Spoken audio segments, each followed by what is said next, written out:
and welcome to my channel. I'm ThatMountainGal, or more humanly known, Rachel.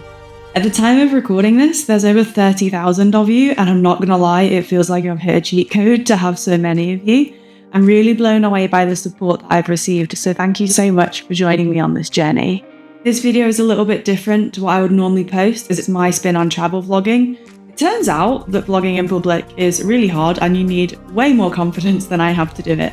And I have a huge respect for travel vloggers. So in this video, I'm going to talk about our trip to Iceland, what we got up to, who we met, but it's going to be in a bit more commentary style as opposed to taking you on the journey whilst we were there. Ready? Let's get into it. We arrived on Thursday and had a clear set of priorities. Get the car, get some food, get to the cabin. En route to the cabin, we stopped at a cafe called Pure Deli, which was amazing. I must say it's probably not accessible without a car. Next up, we headed to the cabin, and it's this point where I want to give my best tip for a stress-free driving experience in Iceland, which is have your friends forget that you're old enough to be insured on the car and thus be chauffeured around by the two of them for the 5 days. At some point in the early evening, we finally made it to the cabin. We'd done our food shopping, had some tea and chilled out. We were staying in the Golden Circle, so it was a massive luxury and a really quiet space. Day 2 was originally meant to be whale watching followed by an afternoon in Reykjavik, but sadly our early wake up call was unnecessary as during our drive to the city the whale watching got cancelled due to rough seas and we had to reschedule the following day. Not wanting to waste the journey though, we decided to have an impromptu trip around the city and then head to the Thringvellir National Park in the afternoon. We started by heading over to the cathedral. And along the way, I took so many photos of different street art and murals. I mean, the city as a whole is covered in them, and I really just wasn't expecting it. It added like this surreal beauty to the place. An absolute must visit in Reykjavik if you like street art and games is the Mario mural. It is fantastic, and I have no shame in our amazing Mario poses that we did here. And it's complete with question boxes, gumbas, and puffins. The cathedral is very dramatic, both inside and out, and you actually have the option to take a lift up the spire, I think is the correct name, if you choose to. Of course, I can't talk about our time in Reykjavik without talking about Adam from Beard Meets Food, who we met in the Grandi Mythol whilst we were getting some lunch. It was a pretty surreal experience, and it took a lot of hyping up from my friends to get the confidence to go and speak to him, but they were convinced that my inn was having had the we have the same camera moment. Adam is like truly wholesome and a genuinely nice guy, and I can't thank him enough for taking the time to answer my questions whilst completing a challenge, which he absolutely nailed. In the later hours of the day, we headed to Thingvellir National Park, where you can park at the visitors centre for free. We did a couple of things here, which included walking between the tectonic plates, which is a really cool free alternative to the diving that a lot of people do. There's also a bunch of really well-marked trails in the national park that can walk you between different waterfalls. I was kind of taken away by how much effort is put into the wooden paths. Wow, that's insane. And how much detail there is in terms of actually properly shaping paths to the landscape. To round off the day, we went to Kerrid Crater, which is a old magma chamber from a volcano that's estimated to have erupted 6,000 years ago. Around the outside of the crater is red sand, and the water in the bottom is actually at water table level, so it's not caused by rainfall, which is pretty epic. Day 3. On Saturday, we finally made it whale watching. We were able to see porpoises, puffins, and a humpback whale. Each one had us grinning like a fool. I know the video quality here is absolutely amazing, but see if you can spot the moment where the whale surfaced. How cold do you think it's going to be? Take more layers, and absolutely take something to cover your face. Food in hand from a local bakery. We stopped at a bonus supermarket on the way to Selfoss, which actually allowed you to stand on the European and North American tectonic plates at the same time. Not a major attraction, but just a cool thing that you can do whilst you're passing by.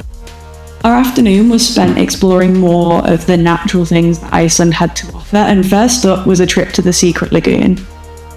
The water is murky and a prime place for algae to grow. There's also a path around the outside that offers you the ability to cool off and experience the heat of entering the water all over again when you get back in. Apologies for my terrible Icelandic pronunciations, but next up was Buraloo. This is the highest part of a 10-meter long canyon, and we were drawn here because we saw some photos of the fantastic green water there. It was just a really nice, quiet place to vibe and chill out. We couldn't go to Iceland without seeing the geysers, and Iceland's most active geyser named the Sprukkur, and it has frequent eruptions too. There's some super interesting history around them because humans have often interfered to try and get more interesting eruptions, such as adding soap and dyes. This had damaging effects at the time, but I was happy to find out that they have since recovered. Our final stop of the day was Burafoss, which I think was my favourite waterfall of the trip. The colour of the water was this stunningly bright blue, and I just fell in love. You can choose to hike out a 3.5k walk from the main road or drive down and do like a much shorter 5-10 minute walk, which is what we chose to do.